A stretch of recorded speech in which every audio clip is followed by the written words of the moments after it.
되게 하시고 오늘도 이 귀한 말씀을 통해서 하나님의 참 사랑과 우리를 인도하시는 하나님의 그 놀라우신 은혜를 오늘도 경험할 수 있도록 이 한 시간을 주님이 주장하여 주시옵소서. 예수님의 이름으로 기도하옵나이다. 아멘. 오늘의 말씀은 예수님께서 체포를 당하시는 그런 부분에서부터 시작을 합니다. 예수님을 체포하기 위해서 세 그룹의 사람들이 예수님에게로 왔습니다. 첫째는 로마 군인들이었습니다. 그리고 두 번째는 바리새인들과 서기관들의 하속들이 예수님에게로 왔습니다. 그리고 물론 그 자리에는 예수님을 팔았던 가룟 유다도 그 자리에 있었습니다. 그들은 무장을 하고 예수님을 체포하기 위해서 온 것입니다. 그곳에서 제자들과 물리적인 충돌이 일어나게 된 것입니다. 베드로가 혈기가 나서 그 자리에서 칼을 빼서 그 대제사장의 말고의 귀를 자르는 그런 사건이 발생했습니다. 이때 예수님께서 떨어진 귀를 다시 붙여주시면서 이렇게 말씀을 하셨습니다. 칼로 쓴 자는 칼로 망한다 하는 말씀을 주셨습니다. 이제 예수님께서는 그들에게 붙잡히셔서 빌라도의 법정으로 바로 가지 아니하시고 대제사장인 안나스의 집으로 먼저 가게 됩니다. 12절부터 14절 말씀을 보면서 오늘 말씀을 시작하도록 하겠습니다. 12절 함께 읽겠습니다. 이에 군대와 천부장과 유대인이 아랫 사람들이 예수를 잡아 결박하여 먼저 안나스에게로 끌고 가니 안나스는 그 해의 대제사장인 가야바의 장인이라. 바야가는 유대인들에게 한 사람이 백성을 위하여 죽는 것이 유익하다고 권고하던 자로라. 예수님께서는 두 가지의 재판을 받았습니다. 첫째는 종교 재판입니다. 로마의 법정 재판으로 가시기 전에 먼저 안나스의 집에서 재판을 받습니다. 유대인들은 예수님을 법정 재판하기 전에 먼저 종교 재판을 먼저 시도하고 있는 것을 볼 수가 있습니다. 그런데 여기서 재미있는 사실을 하나 발견을 하는데 그것은 바로 베드로의 모습입니다. 예수님께서 위기에 부딪혔을 때 베드로가 어떤 태도를 취하고 베드로가 어떤 말을 했느냐 하는 것입니다. 베드로는 우리가 아는 대로, 우리가 잘 아는 대로 3년 동안 예수님을 가장 옆에서 예수님을 따라다녔던, 신실하게 따라다녔던 사람이죠. 베드로는 정도 많았고 또 혈기도 많았고요. 즉흥적이었고 생각보다는 행동이 먼저 앞서는 그런 사람이었습니다. 또 베드로는 예수님에게 이런 말도 했습니다. 내가 죽기까지 주님을 따르겠습니다. 주님을 위해서는 내가 목숨까지도 내놓겠습니다. 이런 말을 했죠. 자, 그리고 예수님께서 위기에 부딪혔을 때 칼을 빼서 행동을 했던 그런 사람이 바로 베드로였습니다. 자, 그런데 이렇게 적극적이고 열정적이고 헌신적으로 예수님을 따랐던 이 베드로가 예수님이 체포되시는 순간 이후부터 그의 행동이 조금 수상합니다. 뭔가 좀 미심쩍은 그런 모습을 볼 수가 있어요. 이전과는 다른 전혀 정반대의 행동을 하게 되는데 누가복음 22장 54절에 아주 중요한 표현이 있습니다. 자, 한번 함께 읽을까요? 시작. 예수를 잡아 끌고 대제사장의 집으로 들어갈새 베드로가 멀찍이 따라가니라. 네, 여기서 재미있는 표현이 있습니다. 베드로가 멀찍이 따라갔다. 그런 표현이 있습니다. 여러분, 멀찍이 따라갔다는 표현이 무슨 뜻일까요? 여러 가지 뜻이 있겠죠. 가까이 가자니 용기가 없고 또 도망가자니 양심이 괴로운 것입니다. 그래도 가긴 가는데 자기가 안 잡힐 정도로 멀찍이 간 거예요. 왜 멀찍이 갔을까요? 갑자기 겁이 난 거예요. 칼을 들고 말고의 귀를 잘랐던 베드로가 갑자기 두려움에 사로잡혔습니다. 우리 주변에도 그런 분들이 있습니다. 주님을 따르고 교회를 다니는데 확실하게 믿자니 그러기는 싫고, 또 교회를 안 다니면 왠지 벌 받을 것 같습니다. 오늘 주일 예배 안 가면 왠지 사고 날 것 같아요.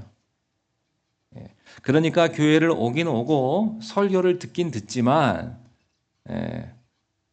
그냥 설교만 잠깐 듣고 가는 그런 형태의 사람이 바로 이 베드로와 성향상 비슷합니다. 상황이 어려우면 그 상황 속에 절대 개입하지 않습니다. 그래서 베드로는 멀찍이 따라가게 되었던 것이죠. 열심히 있었던 베드로가 갑자기 이렇게 수동적이고 패배적으로 왜 이런 모습으로 변했을까 하는 겁니다. 아마 두 가지 이유를 생각해 볼 수가 있을 것 같아요. 첫 번째는 그의 믿음이 인간적인 믿음이었기 때문이었습니다. 우리가 교회를 아무리 오래 다녀도 우리가 직접 하나님을 경험하지 못하고 하나님을 체험하지 못한 사람은요, 결정적인 순간에 행동을 못합니다. 고난이 오면 도망갑니다. 어려움에 부딪히면 금방 도망갑니다. 왜냐하면 그것은 인간적인 믿음 때문에 그렇습니다. 봉사를 하는 것만 봐도 알 수가 있어요. 끝까지 변함없이 봉사를 하고, 내가 손해를 봐도 봉사를 하고, 내가 오해를 경험해도 봉사하는 사람은요, 내가 좋아서 하는 게 아니고 주님이 시켜서 하는 거예요. 주님이 시켜서 하는 사람은요, 누가 뭐래도 상관이 없습니다. 기쁘게 하는 거예요. 그런데 주님과 상관없이 내가 하고 싶어서 한 사람은 누가 뭐라고 하면 다음부터 안 합니다. 왜? 기분 나쁘니까. 봉사를 자기 기분대로 했기 때문에. 예배도 자기가 기분이 좋으면 교회 나오고, 자기가 기분이 나쁘면 교회 안 나오고, 사람에게 칭찬받으니까 하고 기분 좋으니까 하고 분위기 되면 봉사하는 것은요, 인간적인 믿음이라고 하는 거예요. 인간적인 분위기에 맞으면 봉사하고 인간적인 분위기가 안 맞으면 이걸 다 덮어버리는 것입니다. 베드로의 믿음이 왜 이렇게 왔다 갔다 했을까요? 그의 믿음이 성령으로부터, 말씀으로부터 온 믿음이 아니고 인간적인 믿음이었기 때문이라고 하는 사실입니다. 두 번째는 아주 중요한 원인이 있는데요. 베드로는 기도해야 될 때 졸았다고 하는 거예요. 기도하지 않았습니다. 이것이 아주 중요한 원인입니다. 여러분들이 교회에서 봉사를 하시거나 뭐를 할 때 여러분이 기도하지 않고 하면 실패할 것입니다. 결과가 별로 좋지 않을 거예요. 목사가 설교할 때도요, 기도로 준비해야 합니다. 기도하지 않고 설교 준비할 수 없고요. 예배도 기도하고 예배드려야 되고요. 베드로는 겟세마네 동산에 예수님과 함께 갔습니다. 그때 예수님은 땀이 피가 되도록 기도하셨죠. 그런데 베드로는 기도하지 않고 잠을 잤습니다. 예수님은 눈물과 통곡으로 기도하셨고 땀이 피가 되도록 기도하셨는데 제자들은 모두 졸았습니다. 여러분, 기도하면 위기가 준비가 되고 대처가 됩니다. 기도하고 준비한 사람은 어떤 위기가 오고 폭풍이 와도 마음이 흔들리지 않습니다. 기도하면 어떤 어려움이 와도 걱정이 없습니다. 기도한다고 해서 어려운 문제가 없어지는 것은 아닙니다. 문제가 해결될 수도 있고 더 나빠질 수도 있습니다. 여러분, 기도하면 죽을 사람이 다 삽니까? 안 그래요. 죽을 수 있어요. 암에 걸린 사람은 다 삽니까? 아니에요. 그렇지 않습니다. 기도하면 만사가 다 형통합니까? 아닐 수 있어요. 상황이 더 나빠질 수도 있습니다. 그렇지만 확실한 게 있어요. 기도하고 준비하면 어떤 고난도 이겨낸다고 하는, 어떤 위기도 두려워하지 않는다고 하는 것입니다. 이것이 중요합니다. 문제가 해결됐다는 것이 중요한 것이 아니고 그 문제를 싸워서 이길 수 있는 영적인 머슬, 그런 능력과 힘과 근육이 생겨서 힘이 솟는 이런 영적인 힘이 생기는 것이라고 하는 것이죠. 예수님께서 기도하실 때 베드로는 기도하지 않았습니다. 그때 검과 몽둥이를 가지고 온 로마 군인들과 만났던 거예요. 베드로가 기도했다면 그렇게 행동하지 않았을 텐데 기도하지 않았고 자다가 깼기 때문에 순식간에 충동적인 행동으로 칼을 뺐던 것이죠. 아무 생각 없이 화가 나니까. 우리는 여기서 기도하지 않는 사람은 충동적인 생각을 한다는 것을 발견합니다. 언제나 충동적인 생각은 멋있어 보이고 그럴듯해 보입니다. 그런데 그렇게 하면 결과가 더 나빠집니다. 그런데 예수님께서 말고의 길을 다시 붙여주시면서 그렇게 행동하지 말고 다른 말씀을 하셨어요. 칼을 쓴 자는 칼로 망할 것이다. 그 이유가 뭘까요? 예수님께서는 준비하셨기 때문이에요. 기도하셨기 때문이죠. 그래서 아무리 무서운 사람이 오고 아무리 어려운 상황에서도 예수님은 흔들리지 않으셨던 것이죠. 준비가 되어 있기 때문에. 각오가 되어 있기 때문에 예수님은 흔들리지 않은 것입니다. 저는 여러분들이 흔들리지 않게 되기를 바랍니다. 어떤 어려움 속에서도 어떤 고난 속에서도 여러분 가정에 어떤 어려움이 와도 흔들리지 마세요. 단단하게 굳건하게 여러분의 가정을 교회를 지킬 수 있기를 바랍니다. 봄도 있고요. 여름도 있고 가을도 있고 겨울도 있어요. 인생이 항상 잘 되는 건 아니죠. 시련이 옵니다. 시련이 올지라도 여러분들이 믿음으로 마음의 준비가 되어 있고 기도로 준비가 되어 있으면 그 시련을 넉넉히 우리가 이겨내는 것이죠. 충동적인 행동을 했던 베드로는요, 그 다음 단계로 예수님을 멀찍이 따랐다. 아주 비겁한 그런 모습입니다. 자, 그 다음에 세 번째 결과가 계속 연결이 돼요. 첫 번째는 칼을 쓰고, 두 번째는 멀찍이 예수님을 따랐고, 세 번째 단계가 15절, 16절에 기록이 되어 있습니다. 읽겠습니다. 시작. 시몬 베드로와 또 다른 제자 한 사람이 예수를 따르니 이 제자는 대제사장과 아는 사람이라 예수와 함께 대제사장의 집들에 들어가고 베드로는 문 밖에 서 있는지라 대제사장을 아는 그 다른 제자가 나가서 문 지키는 여자에게 말하여 베드로를 데리고 들어오니 용감하던 베드로가 갑자기 두려움과 공포에 사로잡히니까요. 그 대사장 집에 그 집 문턱을 못 넘어갑니다. 그래서 다른 제자가 그 문 지키고 있던 여자에게 말해서 베드로를 내가 데리고 들어가고 되겠냐라고 물은 그 다음에 베드로를 데리고 그 안으로 들어갔다고 하는 거예요. 무서우니까 혼자 못 들어가고 밖에서 그냥 절절절 매고 있는데 다른 제자가 데리고 들어갔다고 하는 것이죠. 그런데 문제는 그 문을 지키고 있던 여자가 베드로를 이렇게 힐끗 보더니 이 사람이 혹시 예수님의 제자가 아닌가라고 말했다는 것이죠. 17절, 18절입니다. 시작.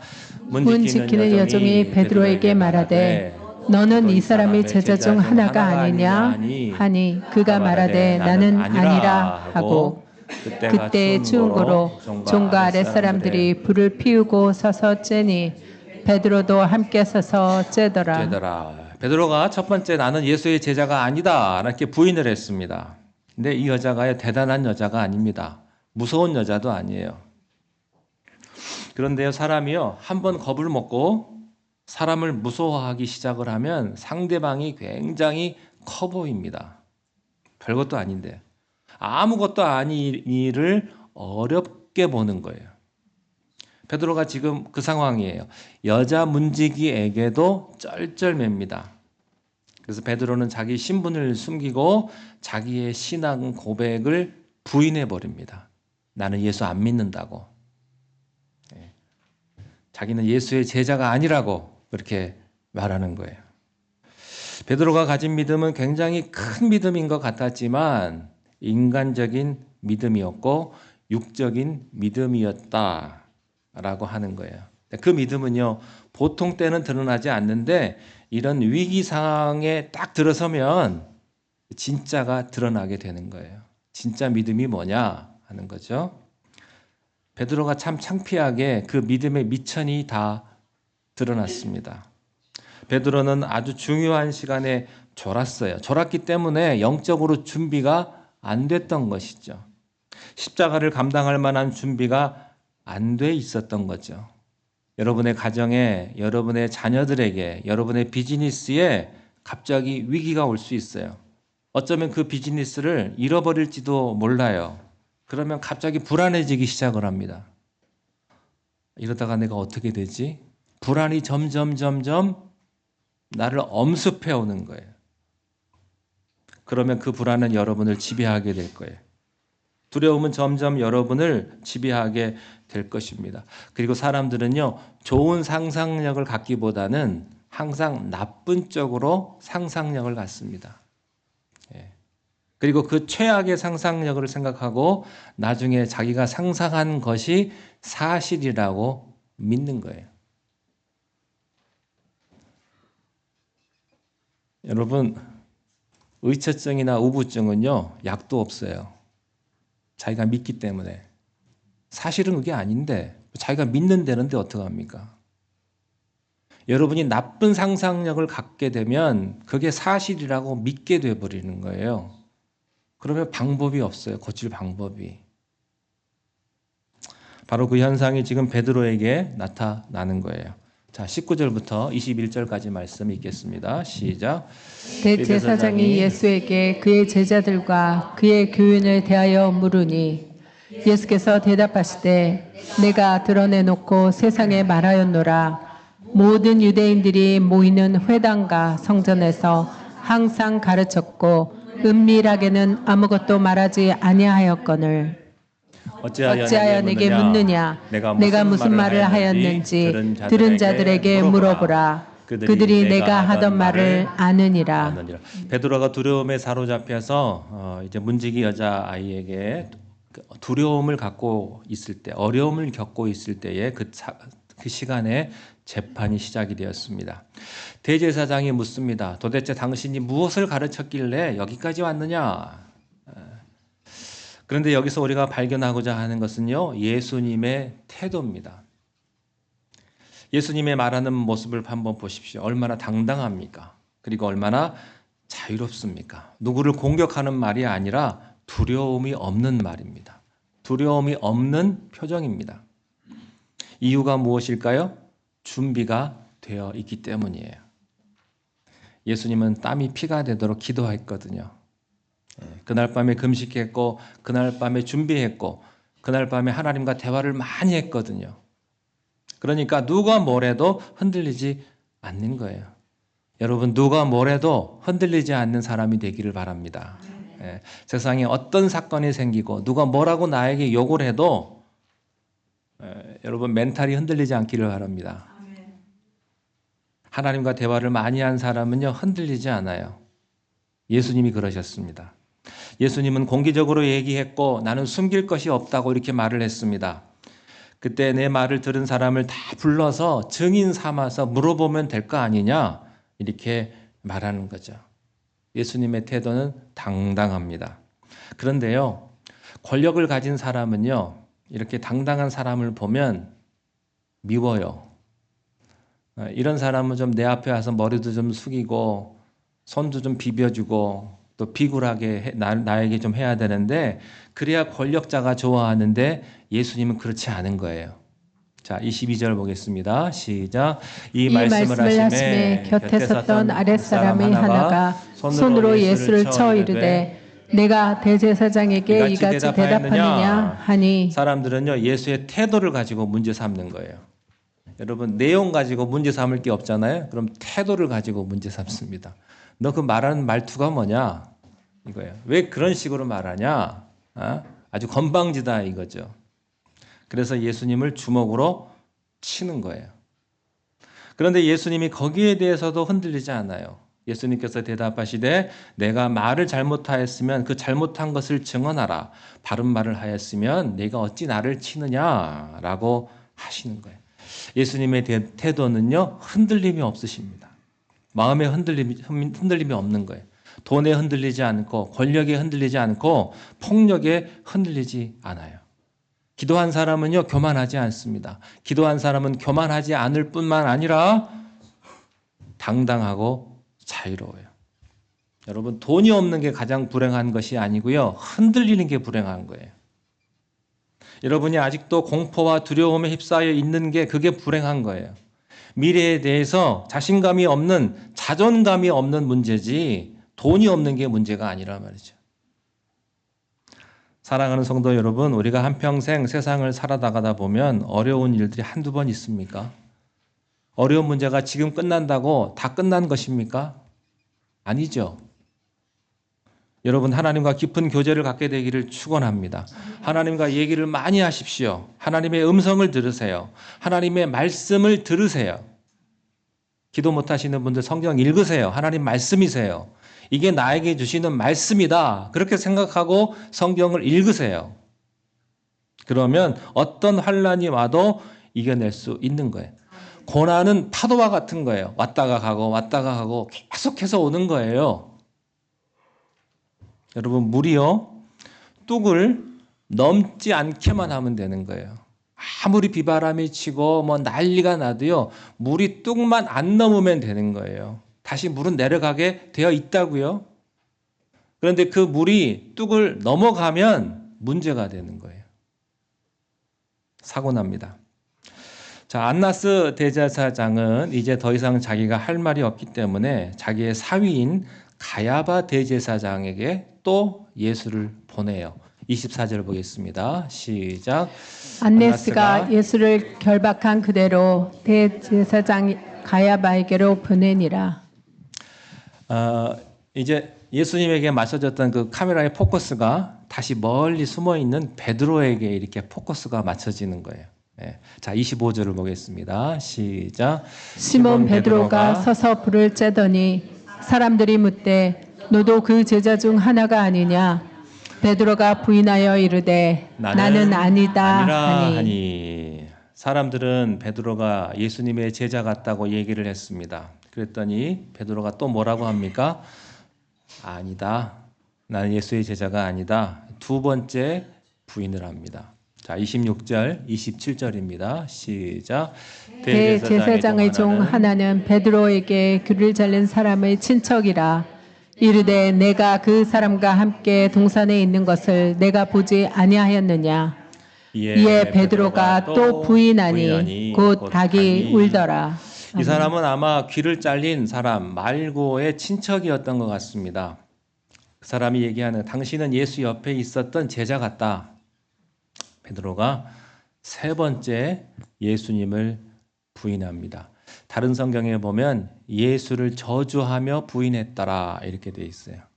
뭐 저주까지 할 게 뭐 있어요? 그냥 안 믿는다고 하면 되지. 두려움에 사로잡히니까 예수를 저주했다고 돼 있어요. 그리고 그때 닭이 울었습니다. 여러분, 닭 울음소리 조심하시기 바랍니다. 고난을 두려워하지 말고 기도하지 않는 것을 두려워하십시오. 여러분이 하나님과 깊은 관계를 맺고 있으면 어떤 고난이 와도, 어떤 슬픔이 와도, 어떤 어려움이 와도 넉넉히 이길 수 있습니다.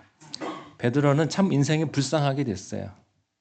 너무나 비참하게 됐어요. 믿음 있는 줄 알았더니 그동안 잘난 체 다 하고 예수님 옆에 가지고 내가 수제자다 그러고 할 말 다 있던 사람이 막상 뚜껑을 열어보니까 nothing. 하나도 없었어요. 믿음이. 예수를 3번씩이나 부인하는 비참한 모습을 보이고 말았어요. 여러분, 자기 자신은 얼마나 비참했겠어요. 베드로가. 그래서요, 베드로가 밖에 나가서 심히 통곡하며 울었다 이렇게 되어 있습니다. 사랑하는 성도 여러분, 고난을 두려워하지 마십시오. 위기를 두려워하지 마십시오. 여러분에게 주어진 문제를 두려워하지 마십시오. 하나님께서는요, 우리가 어차피 겪어야 될 고난이라면 우리로 하여금 기도하게 하십니다. 준비하게 하세요. 하나님과 깊은 교제를 하게 하십니다. 기도하는 사람은 이렇게 말해요. 모든 것이 다 잘 될 겁니다. 하나님 축복하실 겁니다.